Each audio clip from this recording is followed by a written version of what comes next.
Hello everyone, and welcome to another session of AP Human Geography with Mr. Elrod.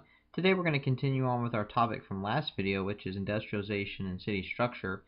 And today we're just going to look at something really briefly in terms of what we talk about the shift of cities and their location, and really a shift in location based upon economic activity. So that's a really important idea and concept that you can connect to our last unit, which was economic geography.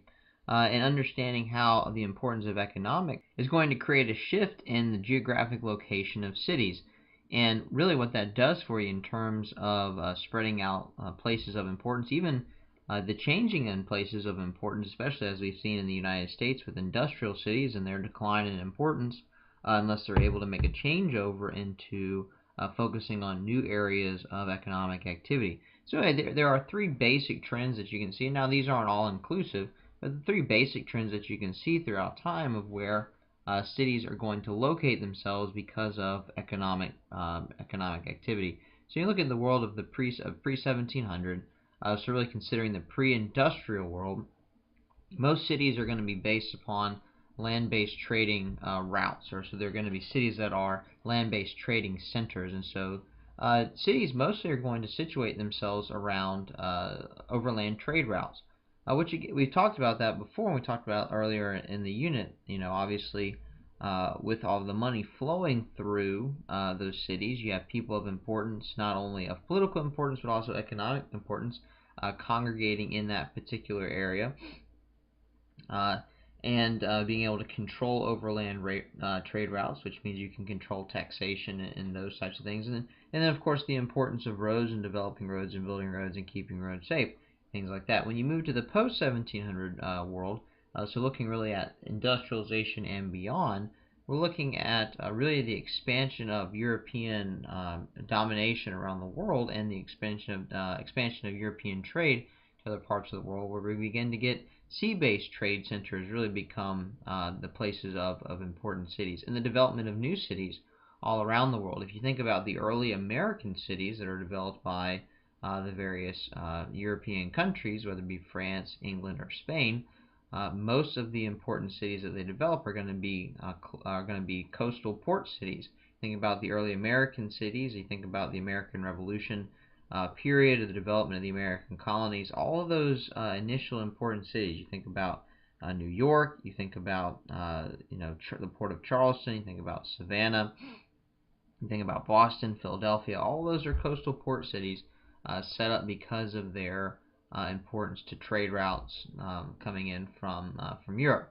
And then once we get beyond kind of the moving into the industrial age, but also improving in transportation, things like that, in the early 1900s, we're going to find that cities of importance are going to be based along industrial centers, and so this is going to be based more along the lines of centers of production and manufacturing. So not necessarily working in conjunction with overland or overseas trade routes, but rather where can industry take place. And we talked about this in our last unit, talking about the various site or situation factors that are going to come into play for places of production. And this really has an important impact on not only the geographic location of cities, but also really the geographic distribution of development, which we'll talk about later in the unit, talking about this idea of primate cities. So I have this map here because it just kind of gives an indication of this idea of the sea-based trade routes and the important cities that are developed during that period of exploration and colonization by European countries. And again, you see, several of the cities established here along the North American coast, down here along the South American coast, even Africa, where the Portuguese make their way around Africa, establish several cities. European countries establishing these trading posts along West Africa as well. And so again, that gives you kind of that particular idea of establishing those important port cities.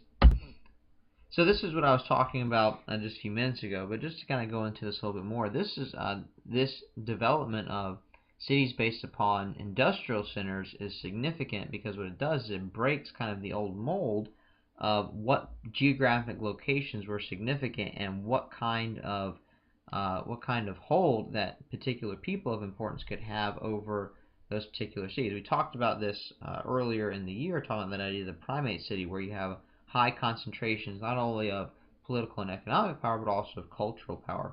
So with the development of important industrial centers as cities, you really break that hold that a lot of those trade route cities can have, because the industrial cities can really crop up anywhere. There really is, the industrial centers are not tied to political connection. They are tied mostly to what places are most conducive to industrial production. So it could be that the cities are located somewhere because of raw materials. They could be located somewhere because of access to a trade route. They could be located somewhere because of sufficient labor. And so that's going to cause the actual cities themselves that begin to build up around the industrial centers to begin to spread out, which allows for greater access to things like political power, economic power, and also cultural power, which is why a lot of these countries that developed after the industrial era are not going to have primate cities. They're going to follow. A more even pattern of distribution of cities, and so we'll talk about that more as we get into this unit. And of course, the industrial center is not necessarily there for trade. The industrial center there is more there for the development of and the creation and manufacturing and distribution of products. So again, that's going to have a great impact on especially those people who are going to work in factories, having greater access to those things that maybe they didn't have access to before. So that's all that we have time for today, except for, I do believe we have time for a quiz ferret. Our furry little friend has popped his head up out of the ground. He has a question for us today. So this is going to go back to our previous video that we had. And the question is, what percentage of the world is considered urban? If you'll remember the graph we looked at in our previous video, talking about the increasing percentage of the global urban population. So if you'll pause the video, take time for a second, think about that. And the answer is 51%.